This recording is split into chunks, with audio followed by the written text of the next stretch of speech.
આજે તો બે ભાઈને રાતે મર્સિડીઝમાં બેઠાડ્યા. આ ભાઈ બંધ તો રોજ હીરા જ ગોતતો હોય તોય 500 હીરા કાઢે. આજે તો સવારમાં શેરીમાં માંડવા નાખેલા હતા. લાગે છે કાંઈક શુભ પ્રસંગ છે. અને આવી ગયા મારુતિ ચોક. ઓફિસે પૂગીને ધૂળનો ઢગલો લઈ લીધો હીરા સાફ કરવા.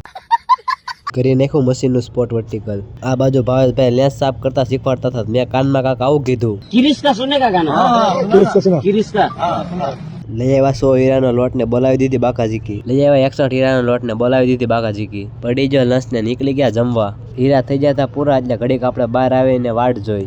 પછી મળી ગયો 104 હીરાનો લોટ ને બોલાવી દીધી બાકાજીકી. આ બાજુ ભાઈબંધને હીરા પૂરા થઈ જતા બેઠો બેઠો રીલ જોતો હતો. साला ये दुख का खत्म नहीं होता बे. આ બાજુ ભાઈબંધને હીરો ખોવાઈ ગયો. લાગતું હતું બાકાજીકી બોલશે પણ જડી ગયો.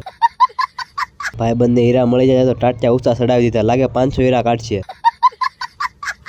આપણે લઈ આવ્યા 79 હીરાનો લોટ ને બોલાવી દીધી બાકાજીકી. બાકાજીકી બોલાવતા બોલાવતા હીરો ખોવાઈ ગયો. માંડ માંડ આવ્યો. બધા હીરા કાપતા હતા ને મારે એકને હીરા પૂરા થઈ ગયા. साला ये दुख का खत्म नहीं होता बे. હીરા નતા આપણી પાસે એટલે આપણે સારું કરી ફ્રી ફાયર રમવાનું. फ्री फायर બે ભાઈબંધ બહુ કહેતા BMW માં બેઠાડી દીધા લાઇટ વાળી રક્ષામાં. ભાઈને તો પૂછવું પીડ્યું. મજા તો આવે છે ને. આવા જ વિડીયો જોવા માટે અમને ફોલો અથવા સબસ્ક્રાઇબ કરવાનું ન ભૂલતા.